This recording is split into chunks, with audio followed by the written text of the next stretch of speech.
So hello friends, कैसे हैं आप सब लोग। आशा करता हूँ स्वस्थ होंगे, मस्त होंगे और जहाँ भी होंगे आपकी पढ़ाई एकदम ज़बरदस्त चल रही होगी। तो आप लोग का स्वागत है विकसित कृषि के यूट्यूब प्लेटफॉर्म पे। तो आज हम लोग पढ़ने वाले हैं कल्टीवेशन ऑफ राइस, यानी कि धान की फसल की खेती। तो हम सेशन स्टार्ट करने से पहले कहेंगे कि आप लोग वीडियो को लाइक करें, चैनल को भी सब्सक्राइब करें और अपने ग्रुप में वीडियो को ज़्यादा से ज़्यादा शेयर करें। तो चलते हैं अपने सेशन की तरफ, जिसमें होने वाला है आप लोगों का। इसमें हम देख लेते हैं, लिखा है पहला संस्तुत 5 प्रजातियाँ, यानी कि हम इसमें 5 प्रजातियाँ पढ़ने वाले हैं और भी हम पढ़ेंगे, आप लोग को बताएंगे। और दूसरा है बीज की मात्रा प्रति हेक्टेयर, यानी कि धान का बीज दर होता है कितना लगता है 1 हेक्टेयर में। और हम खाद एवं उर्वरक प्रति हेक्टेयर देखते हैं, जिसमें कि हमें 1 हेक्टेयर में कितने खाद और उर्वरक एप्लीकेशन करने हैं। और बोने का समय एवं पौध तैयार करना, यानी कि हम किस समय पे बोएं जिससे हमारी यील्ड अच्छी से अच्छी हो, और हमें कैसे उस पर पौधों को तैयार करना है ट्रांसप्लांटिंग के लिए। और हमारी सिंचाई की आवश्यकता, कितने हमें सिंचाई देनी चाहिए, किस स्टेज पे हमें सिंचाई देनी चाहिए, ये सब बातों का जिक्र हम आज करेंगे। खरपतवार नियंत्रण, कैसे हमें खरपतवार को नियंत्रित करना है, किस मेथड से। और हमारा कीट एवं रोग नियंत्रण, जब हमारे फसल में कीट एवं रोग आ जाते हैं तो हम उसको कैसे नियंत्रित करेंगे। और हमारा लास्ट बचा है उपज प्रति हेक्टेयर, हमें 1 हेक्टेयर में कितनी यील्ड या कितनी आउटपुट हमें मिलता है। तो चलते हैं अपने इन सब चीज़ों को जिक्र करने। सो फर्स्ट लाइन लिखा हुआ है हमारा धान की फसल की खेती, जो कि इसमें पहला लिखा है धान भारत की प्रमुख खाद्यान्न फसल है। आप लोग को पता होगा कि धान जो है वो हमारे भारत के प्रमुख खाद्यान्न फसल में से एक है। और हम अगर विश्व में पूछे तो गेहूँ आता है, तथा देश की अधिकांश जनसंख्या का मुख्य आहार भी है, जो कि हमारे भारत देश है। ये आप लोग को पता है कृषि प्रधान देश है। इसमें हमारा जो मुख्य आहार है, भारत की अधिकांश जनसंख्या का मुख्य आहार है, वो है धान। क्या है दोस्तों? धान। यह मुख्यतः खरीफ ऋतु की फसल है, यह हमारी खरीफ ऋतु की फसल है। और जो खरीफ ऋतु होती है वो हमारी कब से स्टार्ट होती है दोस्तों? वो हमारी स्टार्ट होती है जून जुलाई से लेकर सितंबर अक्टूबर तक, यानी कि जून जुलाई से लेकर सितंबर और अक्टूबर तक। जून जुलाई से सितंबर और अक्टूबर तक, सितंबर और अक्टूबर तक ये हमारा खरीफ ऋतु का सीजन होता है। जिसमें और आगे लिखा है जिसकी खेती उष्ण एवं आर्द्र जलवायु में सफलतापूर्वक की जाती है। उस समय हमारा जलवायु कैसे होता है? उष्ण और आर्द्र, ह्यूमिड होता है। और धान की अच्छी उपज के लिए उन्नत जाति, उचित नर्सरी, संतुलित खाद उर्वरक, जल प्रबंधन एवं कीट रोग नियंत्रण अत्यंत आवश्यक है। जैसे कि अगर हम उन्नत प्रजातियों का अगर प्रयोग नहीं करेंगे, उचित नर्सरी का मैनेजमेंट नहीं करेंगे, संतुलित खाद उर्वरक नहीं, संतुलित खाद उर्वरक का मतलब ऐसा नहीं कि उसको रिक्वायर ज़्यादा की है, आपने कम दे दिया तो भी क्रॉप प्रोडक्शन में कमी आ जाएगी, यानी कि उपज में कमी आ जाएगी। और अगर रिक्वायर कम है और उसमें आप ज़्यादा उर्वरक दे रहे हैं, फिर भी आपको हानि होगी फसल उर्वरक में, यानी कि फसल प्रोडक्शन में। जल प्रबंधन एवं कीट रोग नियंत्रण, जब हम जल प्रबंधन करते हैं तो हमें इन सब बातों का ध्यान रखना होता है कि हमें कितनी सिंचाई देनी रहती है और किस स्टेज पे हमें सिंचाई देनी है। एवं कीट रोग नियंत्रण, अगर कीट लग रहा है हमारे फसल में और रोग आ रहे हैं तो उसका प्रबंधन भी हमें उचित समय पर कर देना चाहिए, अन्यथा हमारी फसल नष्ट हो सकती है या खराब हो सकती है कीटों और रोगों के द्वारा।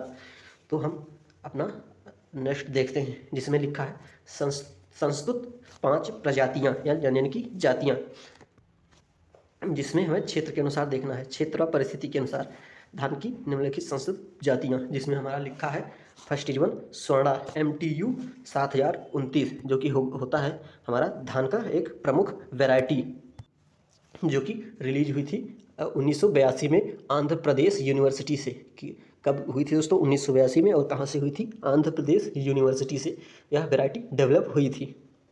और हमारा सेकंड वैरायटी लिखा हुआ है IR36, यानी कि IR36, जो कि हमारे जल्दी पकने वाले और रोग प्रतिरोधी होती है, जो कि हमारा जल्दी पकने वाला और रोग प्रतिरोधी होता है। और यह वैरायटी डेवलप की गई थी 1966 में, सॉरी 1966 में हमारा जो है वो IR8 हुआ था, जिसे हम विश्व का जादुई धान कहते हैं। ये हुई थी 1976 में। कब हुई थी दोस्तों? 1976 में हुई थी। और इसे डेवलप किसने किया था? GS खुश, यानी कि गुरुदेव सिंह खुश। और यह variety IRRI, Indian rice research institute पर डेवलप की गई थी। और हमारा अगला वैरायटी हम अपना देखते हैं, जो कि लिखा है सरयू 52। सरयू 52 दोस्तों, क्या लिखा है? सरयू 52। क्या लिखा है दोस्तों? सरयू 52। जो कि हमारा डेवलप हुआ था आचार्य नरेंद्र देव कृषि एवं प्रौद्योगिकी विश्वविद्यालय कुमारगंज अयोध्या से डेवलप किया गया था सरयू 52। और हमारा अगला वैरायटी दिया गया है पूसा बासमती एक, या आपको कहीं कहीं PB1 के नाम से भी मिलेगा, जो कि सुगंधित प्रजाति है। यह पूसा बासमती 1 1989 में IARI से विकसित किया गया था और इसे EA सिद्दीकी ने विकसित किया था। प्रोफेसर EA सिद्दीकी ने इस वैरायटी को विकसित किया था। और हमारा नेक्स्ट वैरायटी है PB 1121, जो कि निर्यात योग्य बासमती किस्म है। यह भी निर्यात मतलब दूसरे देशों को भेजने के लिए यह वैरायटी उपयुक्त है। और यह PB 1121 हमारा IARI न्यू दिल्ली से विकसित किया गया था। और हम अपना देखते हैं बीज की मात्रा, यानी कि हमारे धान के फसल लगाने के लिए हमें कितनी बीज की आवश्यकता होती है, या तो हम देख लेते हैं इनके बीज की मात्रा इनके बीज के आकार पर निर्भर करती है, जिसमें लिखा है खेती की विधि पर बीज की मात्रा निर्भर करती है, यानी कि किस विधि से हम कर रहे हैं और बीज का हमारा आकार कैसा है। तो हम देख लेते हैं रोपाई विधि। जो रोपाई विधि होती है हमारा, इसमें होता है 30 से 35 किलोग्राम प्रति हेक्टेयर। 30 से 35 किलोग्राम प्रति हेक्टेयर। रोपाई विधि में क्या होता है, पहले हम नर्सरी तैयार करेंगे, उसमें हम बीजों को मतलब बो देंगे और उसमें मिनिमम 1 मंथ या हम कह लेते हैं 21 से 25 दिन के लिए उसमें हम उसको बढ़ने देते हैं। और उसके बाद हम उस जगह से उसको अलग अपने मेन फील्ड में ट्रांसप्लांटिंग कर देते हैं उसकी। ये होती है हमारी रोपाई विधि, जिसमें हमारा सीड रेट लगता है 30 से 35 किलोग्राम प्रति हेक्टेयर। और हमारा सेकंड लिखा है, क्या लिखा है दोस्तों, सेकंड लिखा है सीधी बुआई के लिए। अब सीधी बुआई के लिए, सीधी बुआई का मतलब क्या होता है, मतलब हमारा जो सूखा खेत होता है, बिना पडलिंग किए या बिना पानी भरे उसमें सूखे खेत में हम छिटकाव विधि से या ब्रॉडकास्ट करके हम बुआई कर देते हैं और बाद में उसमें हम सिंचाई कर देते हैं। इसमें बीज की मात्रा अधिक लगती है, इसलिए इसमें 60 से 80 किलोग्राम प्रति हेक्टेयर मात्रा लगती है। कहीं कहीं पे आपको इसकी बीज की मात्रा 100 किलोग्राम भी मिलेगी, तो फिर आपको कन्फ्यूज नहीं होना है। और जो सीधी बुआई के लिए उपयुक्त प्रजाति है वो हमारी होती है बाला और कावेरी। कौन कौन सी वैरायटी दोस्तों, बाला और कावेरी सीधी बुआई के लिए बहुत ही उपयुक्त वैरायटी मानी जाती है। और हमारा लिखा है SRI विधि। कौन सी, SRI विधि, जिसे बोलते हैं सिस्टम ऑफ राइस इंटेंसिफिकेशन। क्या बोलते हैं दोस्तों, system of rice intensification. System of rice intensification, जिसमें हमारा सीड रेट लगता है 5 से 8 किलोग्राम प्रति हेक्टेयर। और इसमें जो होता है स्पेसिंग रखते हैं 25x25। कितने रखते हैं दोस्तों, 25x25। अब ये 25x25 क्या है, ये जो 25 है ये हमारा रो टू रोड डिस्टेंस है, रो टू रोड डिस्टेंस। और ये जो है 25 ये प्लांट टू प्लांट डिस्टेंस है, प्लांट टू प्लांट डिस्टेंस। हम चलते हैं अपने बीज की मात्रा की तरफ, और भी जो कि हमारा बीज के आकार के आधार पर विभाजित किया गया है। इसमें लिखा है महीन धान, यानी कि जो हमारे धान के साइज बहुत ही महीन होते हैं, यानी कि हल्के होते हैं, उनकी सीड रेट कितनी होती है। तो वो जो महीन धान होती है उसमें आपको पता होगा, जब धान का साइज छोटा है तो उसमें नंबर ऑफ धान ज़्यादा होंगे, यानी कि नंबर ऑफ राइस ज़्यादा होंगे, तो इसलिए उसकी सीड रेट कम रखी जाती है। इसलिए उसकी सीड रेट कितनी होती है दोस्तों, 30 से 35 किलोग्राम प्रति हेक्टेयर। 30 से 35 किलोग्राम प्रति हेक्टेयर, आपको 30 से 35 यही रेंज आपके बीच में आपको मिलेगा। और जो मध्यम धान है, यानी कि महीन से थोड़ा सा मोटा, उसका कितना होगा, 40 से 45 किलोग्राम प्रति हेक्टेयर। 40 से 45 किलोग्राम प्रति हेक्टेयर सीड रेट मध्यम धान का होता है। और जो मोटा धान होता है उसके लिए 50 किलोग्राम प्रति हेक्टेयर बीज दर होती है। और औसत फिर लिखा हुआ है आप में, औसत किस्मों के बीजों को कूड़ में बुआई 90 से 100 किलोग्राम प्रति हेक्टेयर की दर से बोना चाहिए, कूड़ में बुआई। और लिखा है स्वस्थ प्रमाणित एवं रोगमुक्त बीजों का प्रयोग करना चाहिए। स्वस्थ, आपको ऐसा नहीं कि कोई कहीं से बीज उठा के लाना है और बुआई कर देना, ऐसा बिल्कुल नहीं करना है। आपको प्रमाणित बीज ही बोने हैं जो कि हमारा रोग मुक्त होना चाहिए। फिर हमारा लिखा है खाद एवं उर्वरक प्रति हेक्टेयर, खाद एवं उर्वरक प्रति हेक्टेयर, तो इसे भी हम देख लेते हैं। इसमें लिखा है धान की उपज प्राप्त करने के लिए मृदा परीक्षण अवश्य करना चाहिए। तत्पश्चात आवश्यकता अनुसार खेत में खाद एवं उर्वरक की पूर्ति करनी चाहिए। इसमें इसका मतलब हुआ दोस्तों, धान के खेत में आपको अच्छी तरीके से जांच कर लेना है कि किस न्यूट्रिएंट, किस पोषक तत्व की हमारे खेत में कमी है जो हमारे प्रोडक्शन को इफेक्ट करेंगे। उसी हिसाब से हम अपने उर्वरक को अप्लाई करेंगे खेत में। फिर लिखा है मृदा परीक्षण न होने की दशा में उर्वरक का प्रयोग निम्न प्रकार से किया जाए, यानी कि जिस दशा में हमारा मतलब जो होता है मृदा परीक्षण ना हो पाए, उस दशा में हमें क्या करना चाहिए। यह आपको फ्लो चार्ट ध्यान से देखना पड़ेगा। तो हम इसे भी एनालिसिस कर लेते हैं। शीघ्र पकने वाली फसलों में जो NPK रेशियो होता है, नाइट्रोजन, फास्फोरस और पोटास, वो हम देख लेते हैं। जो शीघ्र पकने वाली है दोस्तों, उसमें होता है 120 किलोग्राम नाइट्रोजन, 60 किलोग्राम फास्फोरस और 60 किलोग्राम पोटास। और जो मध्यम व देर से पकने वाली फसल है, उसमें हम नाइट्रोजन की मात्रा बढ़ा देते हैं, क्योंकि जिसे नाइट्रोजन हमारा होता है वो हमारा होता है वेजिटेटिव ग्रोथ के लिए, यानी कि पौधों को इमीडिएटली या रैपिडली ग्रोथ प्रोवाइड करता है नाइट्रोजन। इसलिए हम लेट वैरायटी में नाइट्रोजन की मात्रा बढ़ा देते हैं। और हमारा फास्फोरस और पोटास की मात्रा लगभग सेम रहती है। और देर से पकने वाली, जो देर से पकने वाली वैरायटी है, उसमें भी हम लगभग सेम रखते हैं शीघ्र वाली वैरायटी के हिसाब से, यानी कि 120 किलोग्राम नाइट्रोजन, 60 किलोग्राम फास्फोरस और 60 किलोग्राम पोटास। अब हम देख लेते हैं देसी प्रजातियों में। किस प्रजातियों में? देसी प्रजातियों में। देसी प्रजातियों में जो होता है NPK रेशियो, वो होता है दोस्तों 60 किलोग्राम नाइट्रोजन, 60 किलोग्राम फास्फोरस और 30 किलोग्राम फास्फोरस और 30 किलोग्राम पोटास। और हमारा जो मध्यम देर से पकने वाली है, उसमें भी हमारा ही लगभग सेम रेशियो है। इसमें हम देख सकते हैं कि लगभग मध्यम और देर से पकने वाली सभी का NPK रेशियो लगभग सभी का सेम है, तो इसमें कोई डिफरेंस नहीं है। तो चलते हैं अपने नेक्स्ट टर्म की तरफ। इसमें लिखा है बोने का मौसम एवं पौधा तैयार करना, यानी कि हमें किस मौसम में धान की बुआई करनी है और कैसे हमें पौधों को तैयार करना है, तो इसे भी देख लेते हैं। लिखा है बुआई का समय, यानी कि सोइंग टाइम, किस समय पर हमें बुआई करनी चाहिए। लिखा है जहाँ पर सिंचाई की सुविधा उपलब्ध है। आप लोग को पता है कि धान हमारा जो है वो वाटर लविंग क्रॉप है, यानी कि जल चाहने वाली फसल है, जिसमें हमेशा 3 से 4 सेंटीमीटर पानी हमेशा भरा रहना चाहिए। लिखा है वहाँ पर जून के दूसरे सप्ताह में अगेती पकने वाली जातियाँ, जून के दूसरे सप्ताह से अगेती पकने वाली प्रजाति की बुआई की जाती है। वर्षाधारित क्षेत्रों में यह सिंचाई की सुविधा का अभाव होता है, यानी कि वर्षा आधारित होता है, वहाँ पे सिंचाई की सुविधा बहुत ही कम होती है। इसलिए वहाँ पे जो होता है पैडी की क्रॉप, वहाँ पे या तो नहीं लगाते हैं, या फिर अगर उगाते भी हैं तो वहाँ की प्रोडक्शन पुअर होती है। लिखा है वहाँ वर्षा होने पर देर से पकने वाली प्रजातियों का पौध रोपण विधि से खेत की जाती है, यानी कि जो मतलब जहाँ पे कम सिंचाई की साधन है, वहाँ पे हमें रोपाई विधि ही अपनाना चाहिए। फिर लिखा है धान की नर्सरी तैयार करना, हमें किस तरह से धान की नर्सरी तैयार करनी चाहिए, इसे भी हम देख लेते हैं। Rising seedling in nursery. लिखा है धान की नर्सरी तैयार करने के लिए प्रायः हल्की एवं उर्वर मृदा का चयन किया जाता है, जिसमें हमें लिखा है धान की नर्सरी तैयार करने के लिए प्रायः हल्की सॉइल की ज़रूरत होती है, और जिसमें फर्टिलाइज़र या उर्वरक की मात्रा अच्छी होनी चाहिए, क्योंकि हमारे जो सीड जर्मिनेशन होता है उसे अच्छी मात्रा में न्यूट्रिएंट चाहिए। और जब सॉइल हल्की नहीं रहेगी, सॉइल कम्पैक्ट रहेगा, तो सीड जर्मिनेशन में बहुत प्रॉब्लम होगी और आपका जर्मिनेशन पुअर होगा। और आगे लिखा हुआ है जिसमें पौधों की अच्छी वृद्धि हो तथा रोपाई हेतु उखाड़ने समय जड़ों की अधिक क्षति ना हो। आप लोग देखते होंगे जब धान की नर्सरी होती है, उसको जब ट्रांसप्लांटिंग के लिए हम उखाड़ते हैं तो उसमें जड़ें टूट जाती हैं, इसलिए हमें हल्की मृदा की ज़रूरत होती है नर्सरी तैयार करने के लिए धान की। और हम देखते हैं 1 हेक्टेयर क्षेत्र हेतु लगभग 500 वर्ग मीटर नर्सरी क्षेत्र की आवश्यकता होती है। 500 वर्ग मीटर नर्सरी की क्षेत्र की आवश्यकता होती है। 1 हेक्टेयर अगर हमें रोपाई करनी है धान की, तो 500 वर्ग मीटर नर्सरी क्षेत्र की आवश्यकता होती है।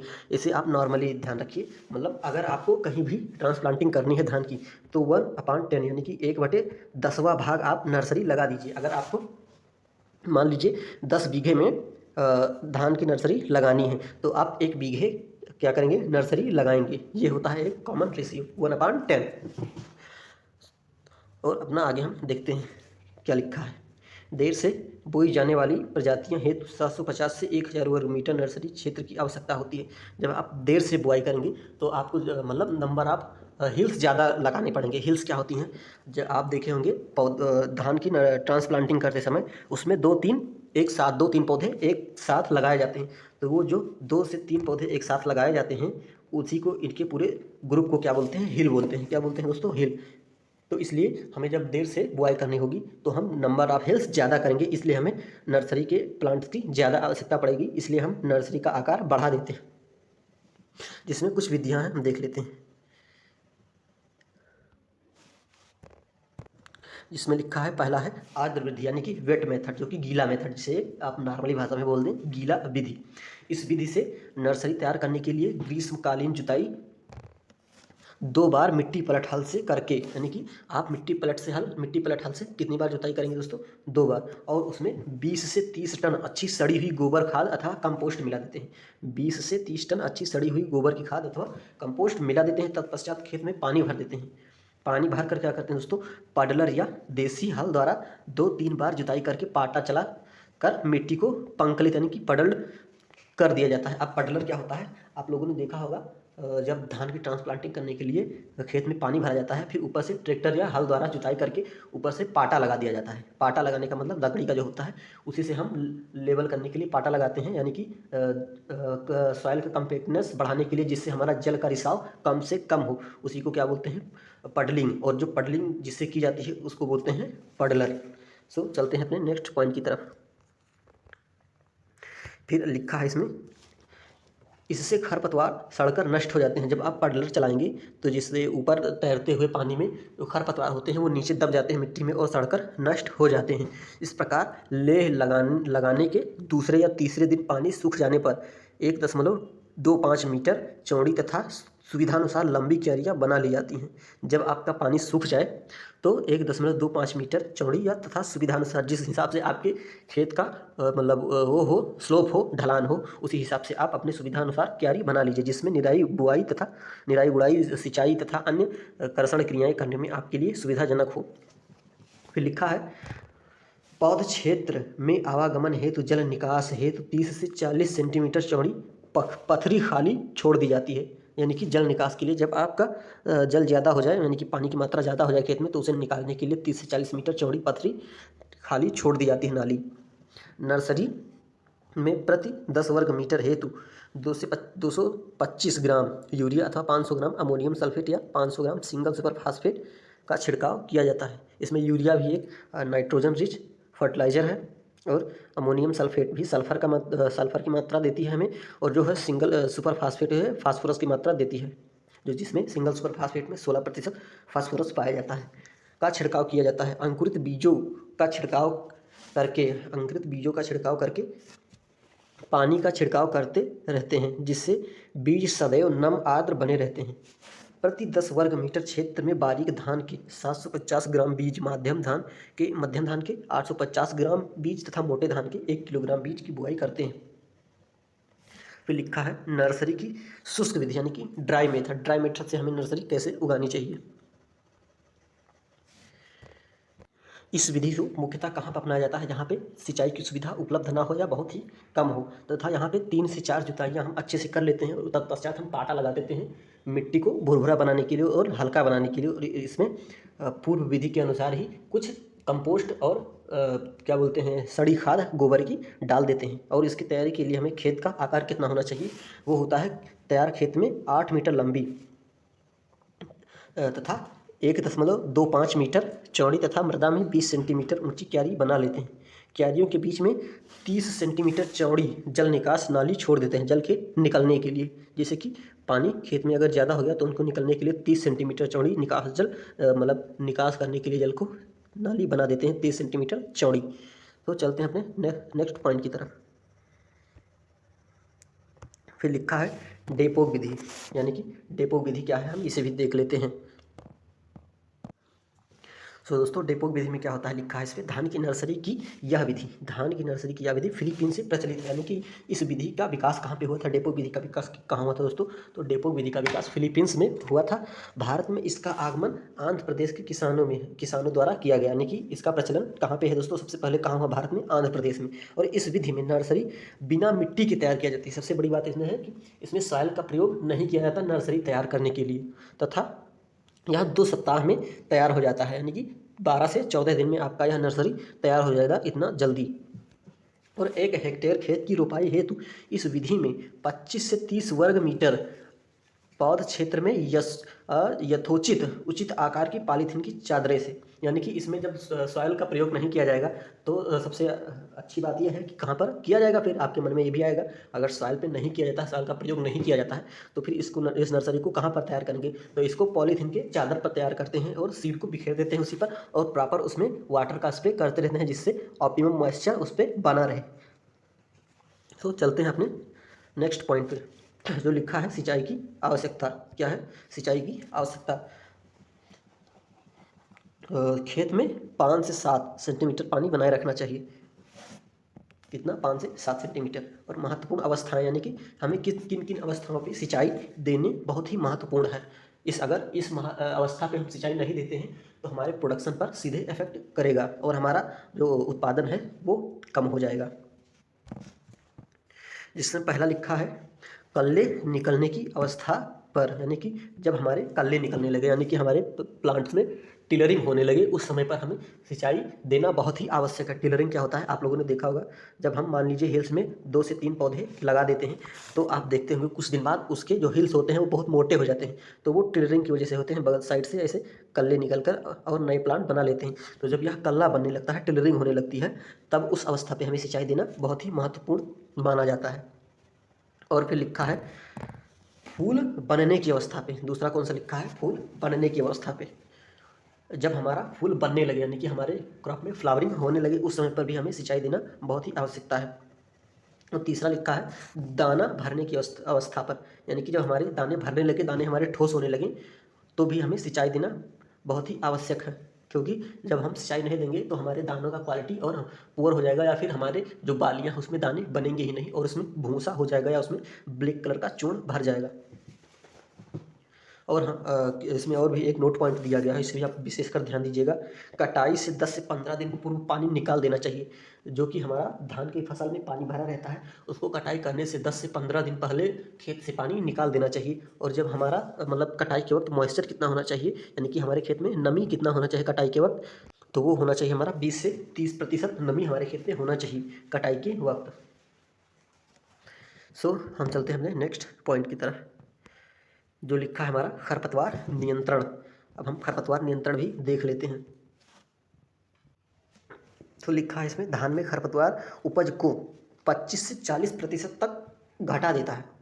तो यह कैसे घटाता है इसे भी देख लेते हैं। क्योंकि जब हमारे फील्ड में, धान के फील्ड में जब खरपतवार उग जाएंगे तो उनमें न्यूट्रिएंट्स का, वाटर का और अदर एयर का, मतलब एयर का जो होता है वो कंपटीशन बढ़ जाता है, जिससे हमारे प्रोडक्शन पर इफेक्ट होता है।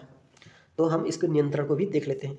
इसका नियंत्रण मेनली किया जाता है धान के खेत में रोपाई के 3 से 4 दिन बाद हम एक केमिकल आता है ब्यूटाक्लोर, ब्यूटाक्लोर को हम स्प्रे कर देते हैं खेत में पानी भरकर। और हाँ, एक इस बात का विशेष ध्यान रहे, जब हम ब्यूटाक्लोर को खेत में अप्लाई करते हैं उस समय हमारे खेत में पानी एकदम भरा रहना चाहिए। पानी क्यों भरा रहना चाहिए? क्योंकि जब हम स्प्रे करते हैं खेत में तो कुछ ज़मीनें हमारी ऊंची खाली होती हैं, मतलब उनका स्लोप एकदम मेंटेन नहीं रहता है, जिस वजह से जहाँ पे सॉइल दिखती है, मृदा दिख रही होती है, वहाँ पे वह अच्छे से कार्य नहीं कर पाता है, जिस वजह से उस स्थान पर वीड उग आते हैं। इसलिए हमें मतलब पर्याप्त मात्रा में खेत में पानी भर कर ही ब्यूटाक्लोर का उपयोग करना चाहिए। और ब्यूटाक्लोर जो है इसका व्यापारी नाम होता है मचेटी। क्या होता है दोस्तों? मचेटी। और इसमें कभी कभी हम पेंडीमेथिलिन का भी प्रयोग कर लेते हैं। वैसे पेंडीमेथिलिन मेनली हम लेग्यूम क्रॉप्स में करते हैं, लेकिन यहाँ पे भी कर लेते हैं कुछ कंडीशन पर, जैसे कि हमें ना प्रोवाइड हो ये ब्यूटाक्लोर, उस कंडीशन पर हम पेंडीमेथिलिन का भी प्रयोग कर सकते हैं। लेकिन अगर आपको पेंडीमेथिलिन की जगह पे अगर ब्यूटाक्लोर प्रोवाइड है तो आप ब्यूटाक्लोर ही मतलब प्रेफर करिएगा। तो चलते हैं अपने नेक्स्ट पॉइंट की तरफ।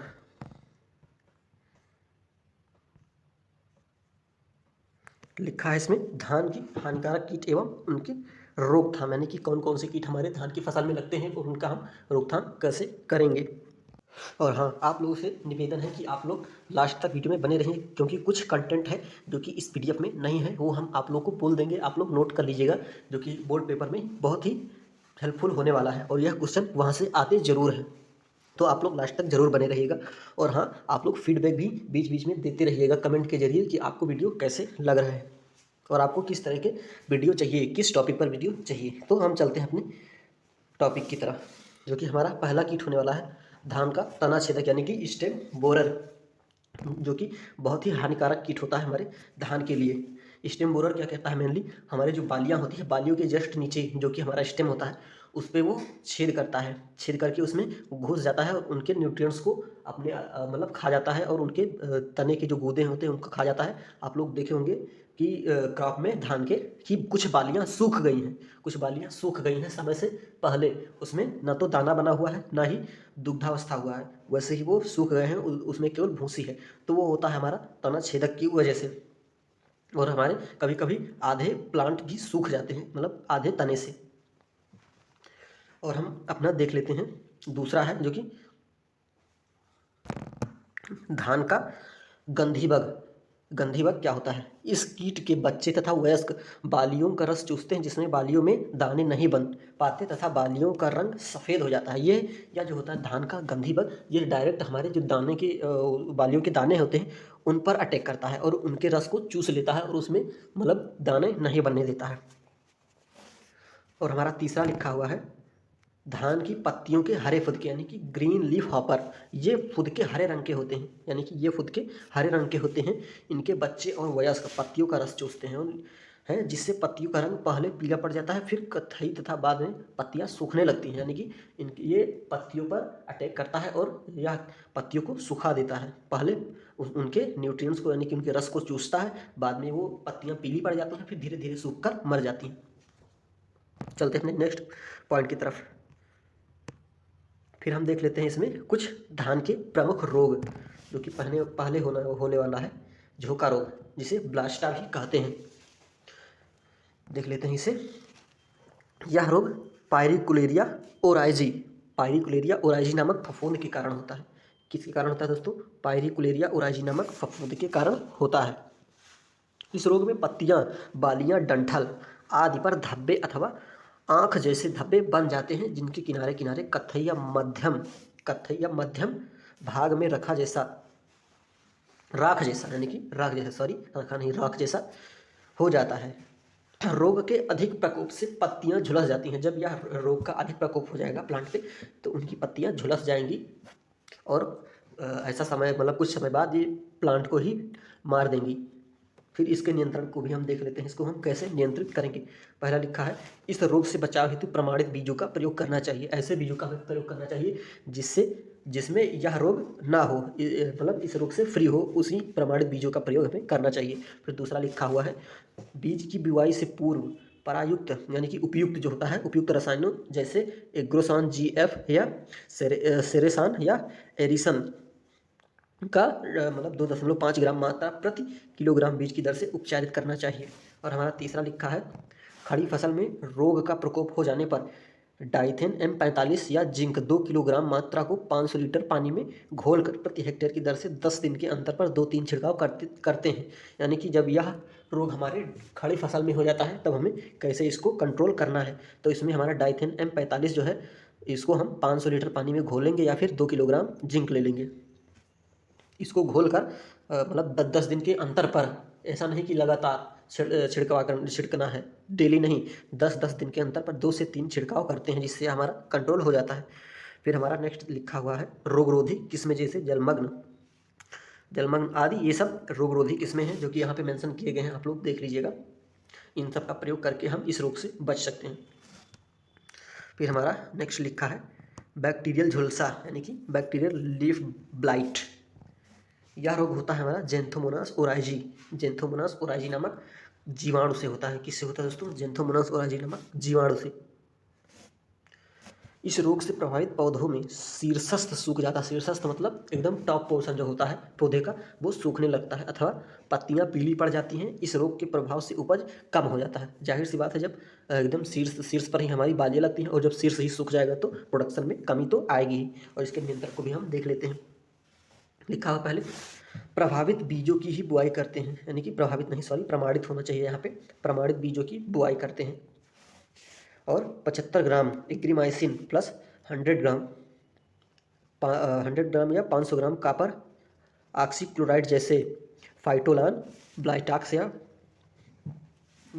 50 या क्यूप्राविट का 500 लीटर पानी में घोलकर रोग का लक्षण प्रकट होते ही छिड़काव करते हैं। जैसे ही हमें रोग ऐसा लगे कि यह रोग हमारी फसल में आ गया है, इन सभी रसायनों का प्रयोग हमें कर देना चाहिए। ऐसा नहीं कि यह रोग का प्रकोप ज़्यादा हो जाए फिर यह हमारे कंट्रोल में नहीं आता है। और इसको 2-3 छिड़काव अवश्य करना चाहिए 10 से 12 दिन के अंतर पर।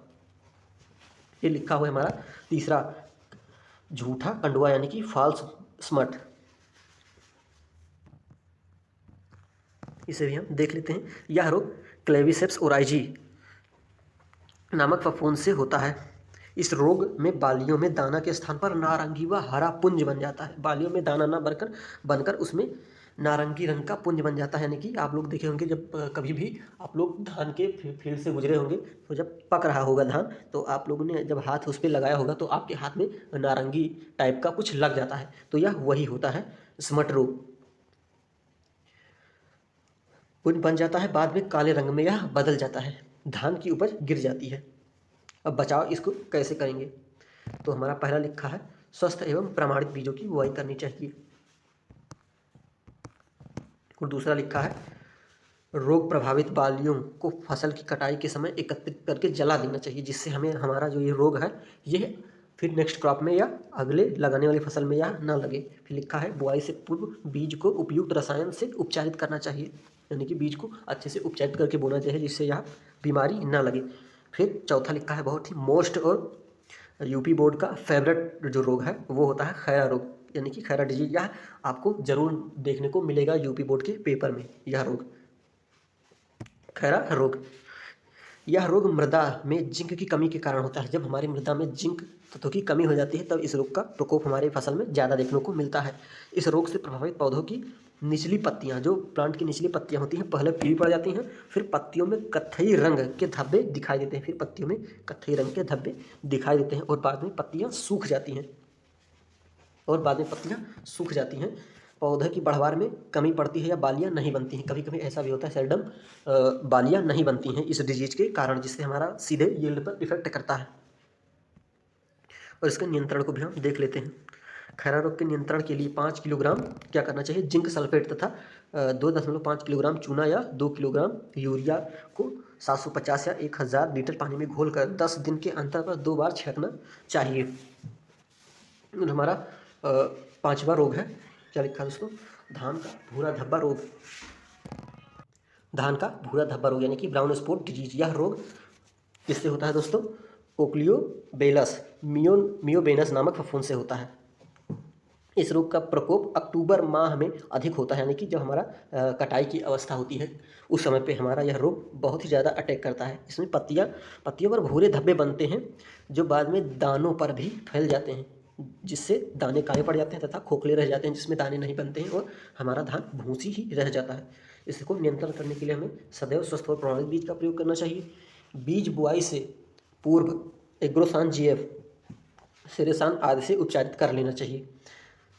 फिर लिखा है हिनोसान की 1 लीटर मात्रा को 1000 लीटर पानी में घोलकर 10 दिन के अंतर पर 3 बार छिड़काव करना चाहिए, अथवा डाइथम M45 और 2 किलोग्राम का 0.2% घोल तैयार करके 1 हेक्टेयर फसल पर 10 दिन के अंतर पर 2 से 3 छिड़काव करना चाहिए। फिर लिखा है उपज, लास्ट में क्या है हमारा? उपज। हमें अपने धान के खेत से कितना उपज हमें मिला, तो इसे भी देख लेते हैं। सामान्य प्रजातियां जो होती हैं हमारी वो हमें 40 से 50 कुंटल के अप्रॉक्स यील्ड देती हैं। अब यह हमारे ऊपर निर्भर करता है कि हमने अपनी फसल का देख रेख कैसे किया, और हमारे सॉइल के ऊपर भी डिपेंड करता है कि हमारी सॉइल कैसी है। यह ये सब फैक्टर हमारी यील्ड को इफेक्ट करती हैं। और उन्नत किस्में यानी कि संकर प्रजातियाँ हमारी 60 से 70 कुंटल तक प्रति हेक्टेयर के हिसाब से उपज देती हैं। और हमारा जो SRI विधि है इससे हमारा 70 से 80 क्विंटल प्रति हेक्टेयर यील्ड मिलती है। और हम कुछ नेक्स्ट बोल रहे हैं, सॉरी, कुछ एक्स्ट्रा मटेरियल है जो आप लोगों को बताना है हमें, जो कि इस PPT में डालना भूल गए थे, सो आप लोग उसे नोट कर लीजिएगा। जैसे कि हम लोग धान का वैज्ञानिक नाम और कुछ उसके गुणसूत्र संख्या और उनके ओरिजिन प्लेस वगैरह हम इसमें मेंशन नहीं किए थे, वो लोग आप लोग लिख लीजिएगा। जो कि धान का बोटेनिकल नेम होने वाला है ओराइजा सेटाइवा। क्या होता है दोस्तों? Oryza sativa. धान का बोटेनिकल नेम क्या होता है? Oryza sativa. और जो होता है हमारा इसमें गुणसूत्रों की संख्या यानी कि क्रोमोसोम नंबर वो होता है 24 यानी कि 24। कितना होता है दोस्तों? 24।